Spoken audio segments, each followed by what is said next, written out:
Netflix. Netflix for me is so funny. I remember just maybe a month or so, month and a half ago, maybe even 2 months, might have been three, that somebody sent me a message. It was a couple people sent me a message that said, see, Anton, you went in on Netflix and see now what's happening to them because Netflix stock had cratered, right? It had went down. But the one thing that I always teach y'all, and I'll just show you what my return is, because a lot of you remember that I was doing a breakdown on why I love Netflix as an investment, right? Now, keep in mind, this is not investment advice. I don't give investment advice. I only tell you what it is that I do. And then you can take what it is that I do, and especially the videos that I drop in the Patreon, such as the video where I break down the things that I look for when I'm looking to invest in a stock, which is making an informed decision instead of gambling and buying stocks, right? Buying stocks is gambling. Making informed decisions is an investment. It's a difference. Understanding money, making calculated risks, and then making the decisions that you're going to go with this company for the next 10 to 15 years will help you to make a better decision as far as what it is that you're investing in, right? And so it's a lot of different companies that I love, right? And I also want you guys to understand that when we make decisions, we don't check the markets every day.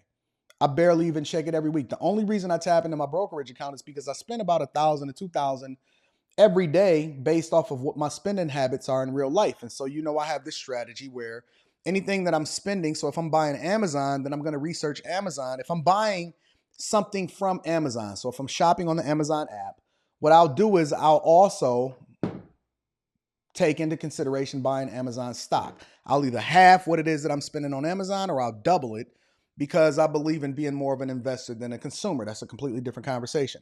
But somebody tapped in with me because I did a show months ago, and I mean months and months, maybe even close to a year ago, about how much I loved Netflix.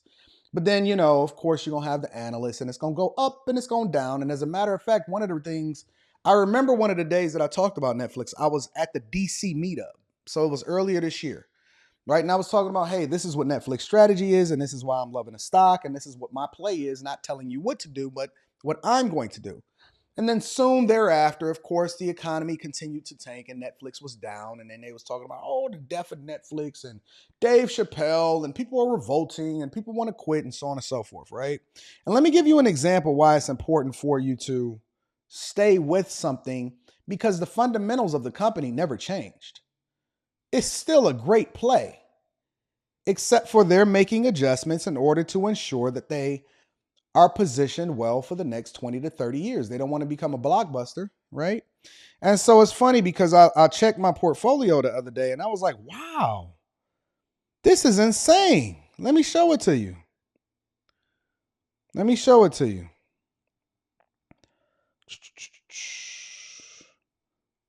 Total gain percentage. I'm not going to do the whole shebang.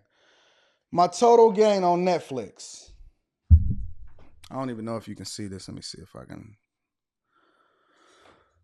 Since 11%. Since the crater, let me move over to show you what it is. Acquired. When did I buy Netflix? 425. That was around the time of the DC meetup. Netflix Inc. is at the top.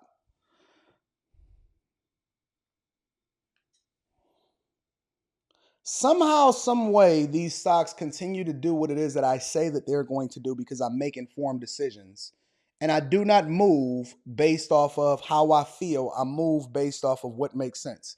Now, I love talking about the money, right? And so one of the things that I want to share with you, let me share my screen really quickly, because JPMorgan Chase echoes this exact sentiment that I'm echoing, and that they're saying that they believe that Netflix is going to start basically printing cash. They say that Netflix has unlocked something that they have not had before, and that they're going to start printing money, basically.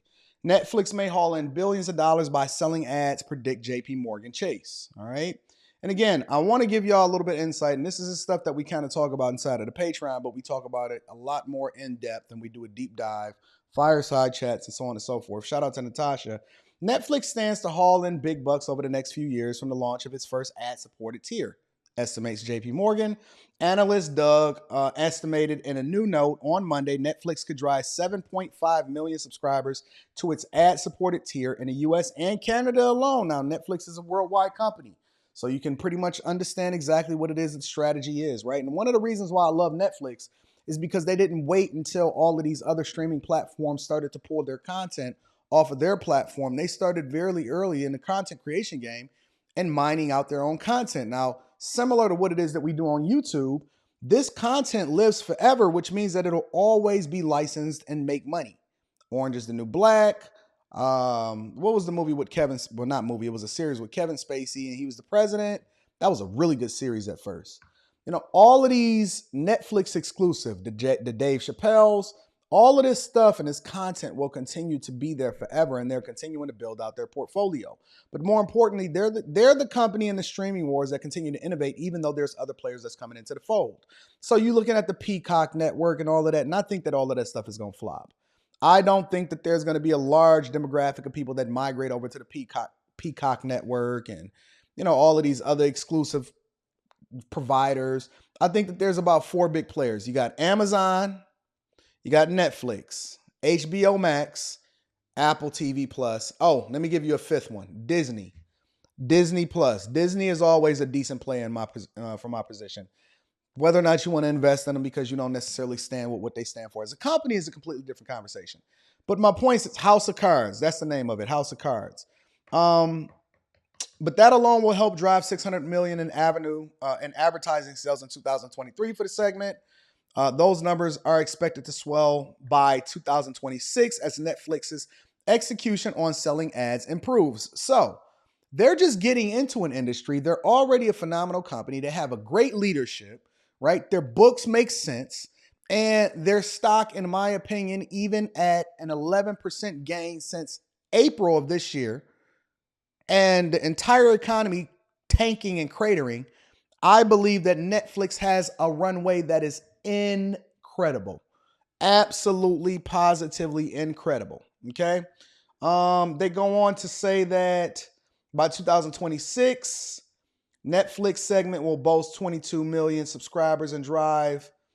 This segment of Netflix will drive 22 million subscribers and 2.65 billion in annual sales.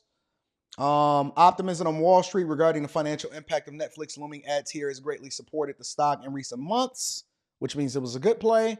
Shares of the streaming giant are up 19% in the past 3 months alone, outperforming the S&P 500 by a 4% drop.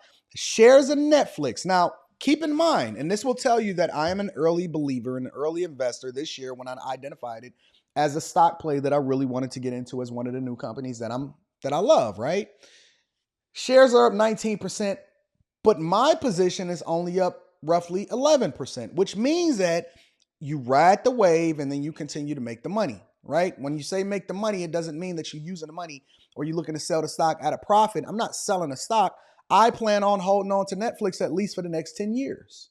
Because what we do is we make informed decisions and we don't want to pay capital gains taxes, but we want to increase our net worth. All right. So let's just go into a little bit more.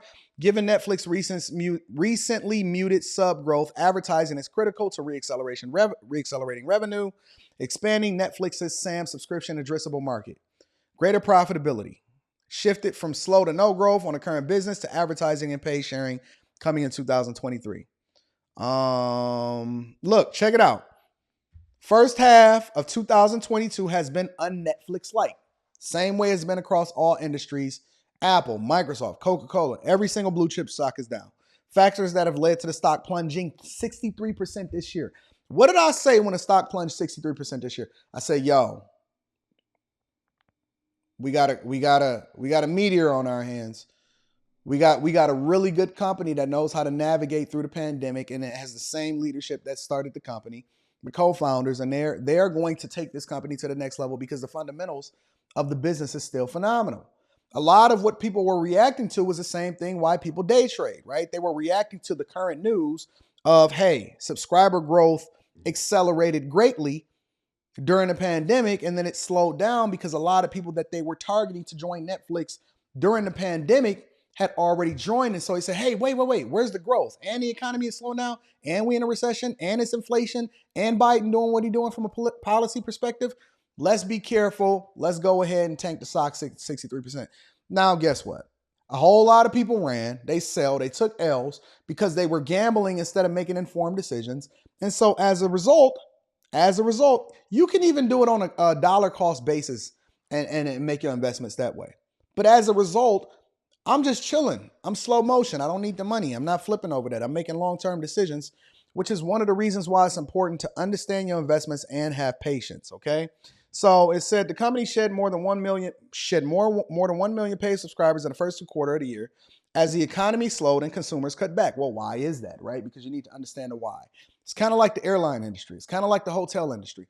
Anything that happens in which people start to get concerned over money, whether it be inflation, policy, losing their jobs, layoffs, or whatever, the first thing that they start to cut is the thing that they don't need in order to ensure that they can continue to be successful.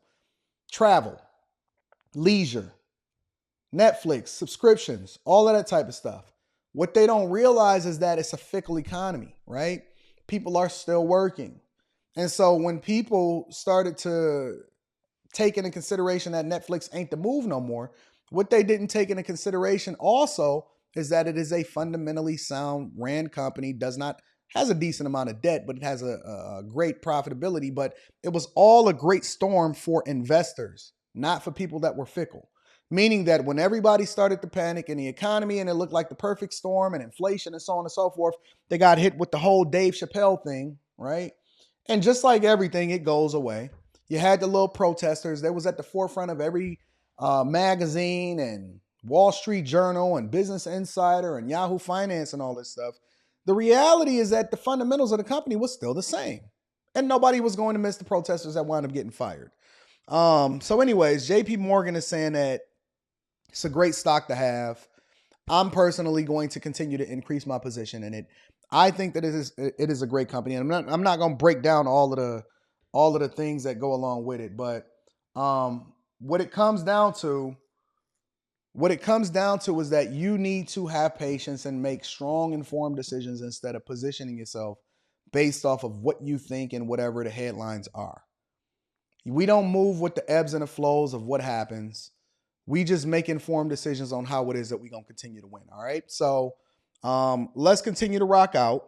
Let's continue to win. Let's continue to make informed decisions. Again, make sure you join the Patreon. Link is in the description, as well as pinned to the top of the chat. And let's make sure that we get this money, man, because we still bag chasers at the end of the day. All right.